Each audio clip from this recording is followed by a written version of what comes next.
Who is letting her cry like that? Garth Monroe's thunderous voice sent a tremor through the marble-lined corridors of the mansion. The clocks on the walls froze, the maids halted, and the echo of his shoes felt like the entire building was screaming. The way the voice had torn through the silence, its echo now halted Ariana Miles' hands. She was cleaning the glass of a second floor window when the microfiber cloth in her hand hung mid-air. It was her 5th morning here. Assigned to cleaning in Garth's mansion, she had been given the east wing. No one had ever mentioned the 5th floor. In fact, the hushed whispers of the staff only said, "Don't go that way. There's something there." But this crying, this sound that rose every 3 seconds, fell, and then turned into a scream again. This wasn't just a stubborn child. This wasn't a cry of hunger.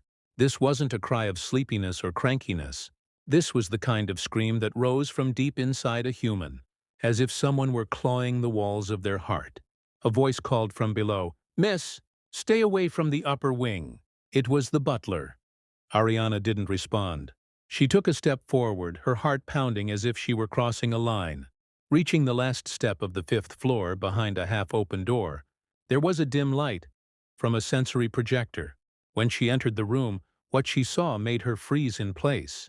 A little girl, maybe 7 years old, was on her knees on the carpet, rocking back and forth. She was banging her head repeatedly against the bookshelf. No attendant, no mother, no grandmother. Just a screaming silence that lived in that room. Ariana stopped at the edge of the door. Every voice inside her said, "Step back. This isn't your business." But another voice, buried deep in her heart, perhaps from the past, maybe her brother Germain's, who used to sit shaking under the table just like this, held her back. She gently sat on the floor at some distance from the girl.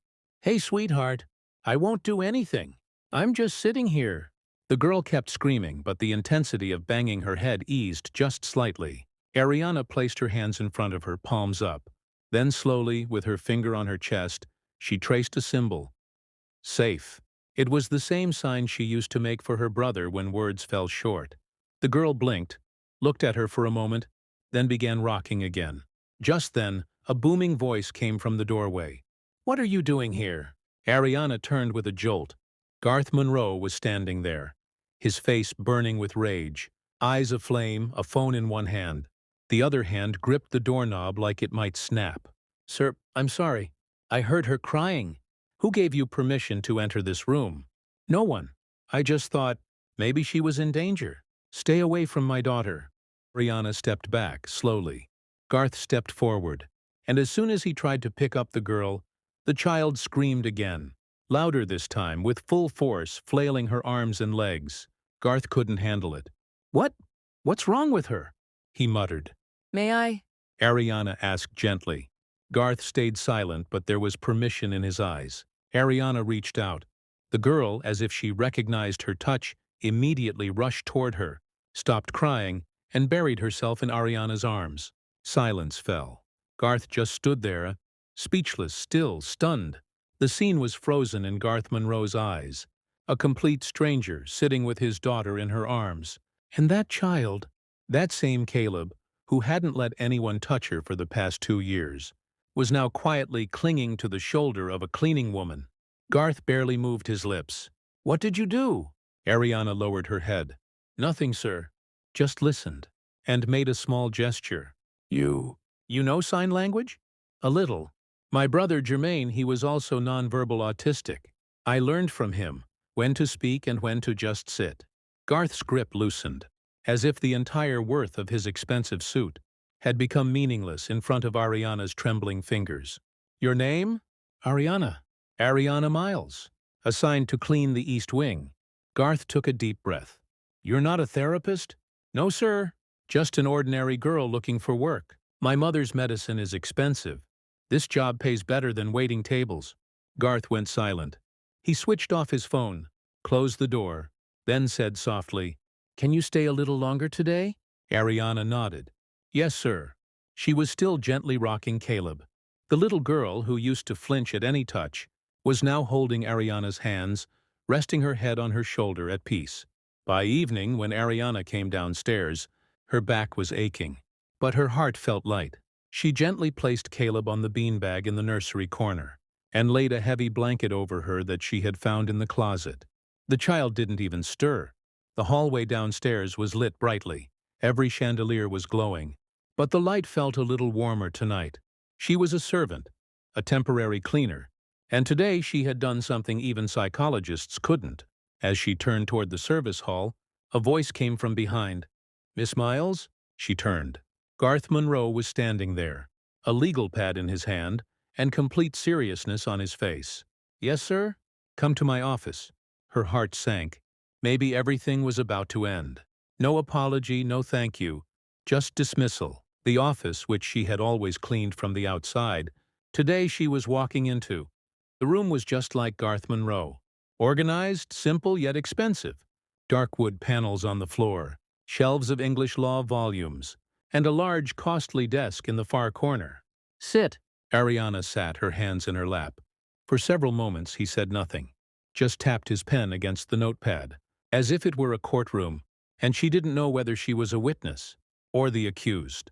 At last he said, "What you did today, no one could in 2 years. Not doctors, not therapists, not specialists. You came just to clean. And you," Ariana's voice grew moist, "I didn't do anything, sir. I just saw her." The pen stopped. Garth softly repeated, "You saw her." Silence. "There's something in your eyes. Something maybe only those can see who've lost." "Yes, sir. I lost Jermaine. 4 years ago. He was only 10. Garth's eyelashes trembled. "I'm sorry. Thank you." They sat in silence for a few moments. Then Garth straightened and said, "I want to make a proposal." Garth Monroe leaned slightly from his chair. The cold hardness on his face was now beginning to dissolve. "I need someone who can connect with Caleb. Not a nurse, not a specialist, not an outsourced agency. I need someone she already knows. Someone she already trusts." Ariana barely blinked. "Sir, I'm not a nanny. I don't need a nanny. I need you." Ariana's breath caught. "Sir, this is a responsibility. A big one. And if I fail then—" Garth cut her off. "I'll double your salary. A private room in the staff wing, all expenses on me. Weekly day off, medical included if you want. And one promise. You'll never have to pick up a broom again." Her heartbeat roared in her ears. Her mother's treatment, unfinished prescriptions, ration cards, and the long line for borrowed cheese. All of it could end. But before her eyes came the child, Caleb, who was broken, and whose trust wasn't just a job, it was a duty. "I don't know if I can do it." Garth spoke softly.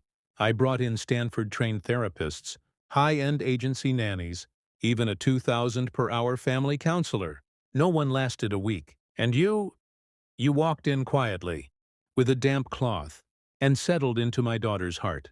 It wasn't magic. It was care." Ariana's eyes welled up. "Sir, this shouldn't be rare, but it is. So will you stay?" She thought for a moment, then nodded gently. "I'll try." Garth extended his hand. For the first time, without stiffness, without coldness, a simple handshake. "Thank you, Ariana." The next morning she arrived with a small bag, a duffel bag in one hand, a little cardboard box in the other. The housekeeper, Mrs. Carter, led her to the staff wing. This room was reset just last night.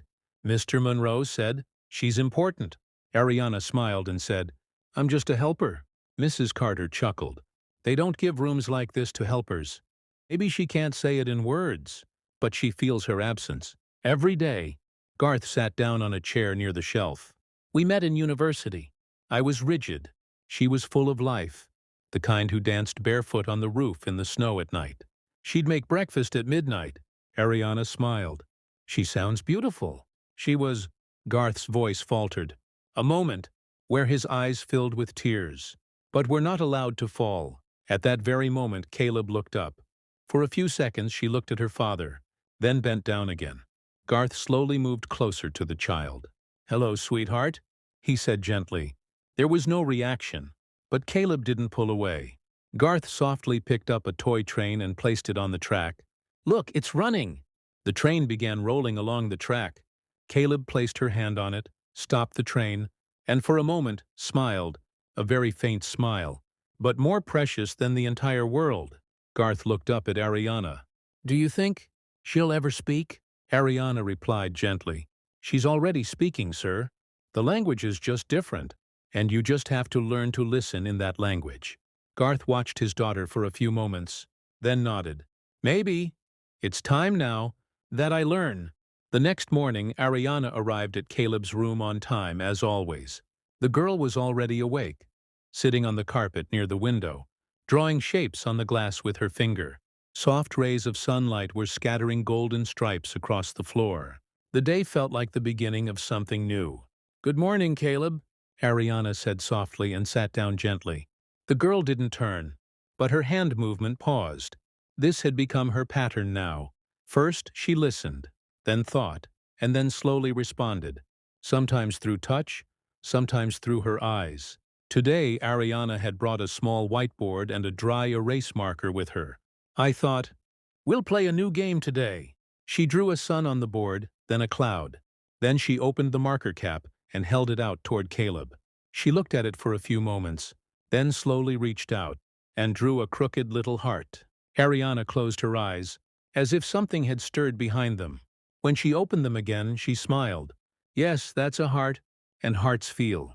At that moment, near the door, Garth was standing, silently, without knocking, just watching. He didn't touch the doorknob, just lived that moment.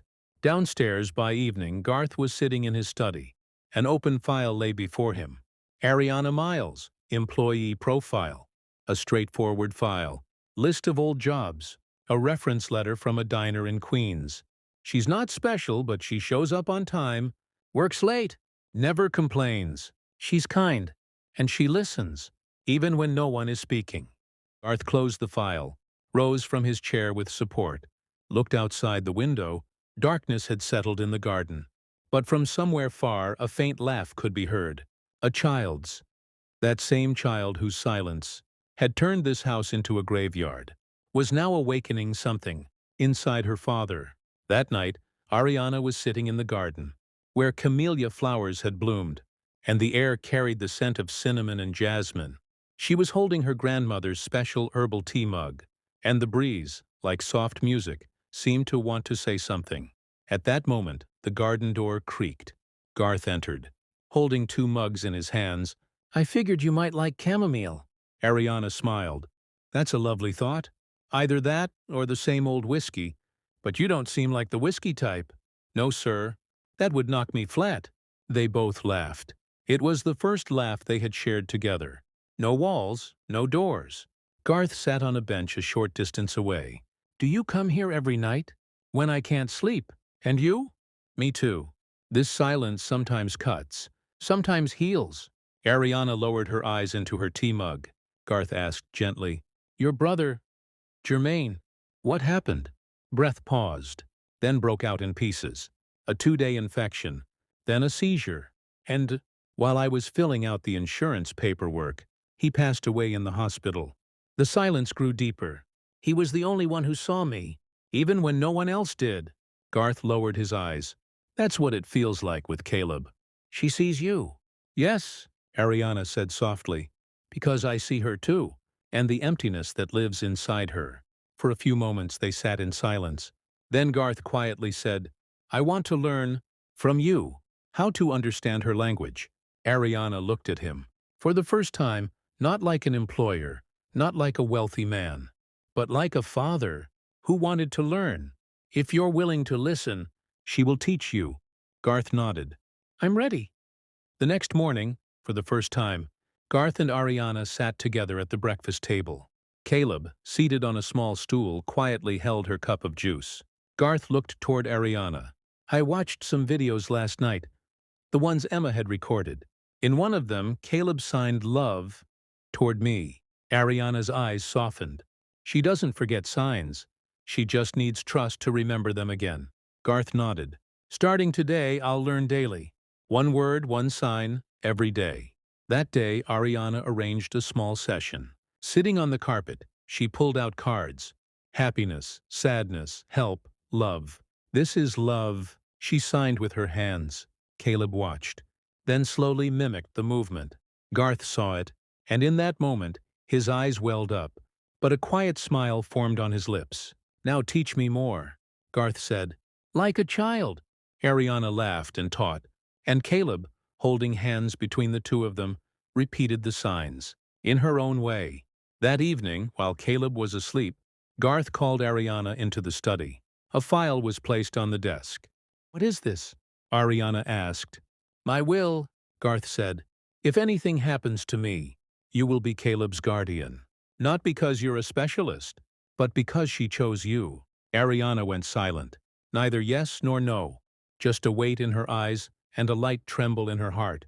"And yes," Garth added, "I want you to stay with us, as family, not as an employee." These were the words their entire journey had traveled toward, but for the first time, they were spoken as an acknowledgement. The next morning, while Ariana was preparing breakfast, and Garth was setting plates on the table, a voice rose in the kitchen. "Ma?" Ariana froze. Garth held his breath, and both looked at Caleb, who, while staring at her plate, softly mumbled, "Ma, ya." It wasn't a full word, but it was a voice, the voice of life. Garth instinctively pulled the child into his arms. "You spoke, sweetheart." "You did." Ariana stood silently, hand over her mouth, and in her eyes were those tears that once flowed for pain, but today flowed in gratitude. Final moment. That evening, the three of them sat in the garden. Garth played the piano for the first time, the one Emma had left behind. Ariana quietly accompanied with melody, and Caleb placed her finger gently over Ariana's hand and softly said, "Stay here." Silence nodded, and the house for the first time breathed.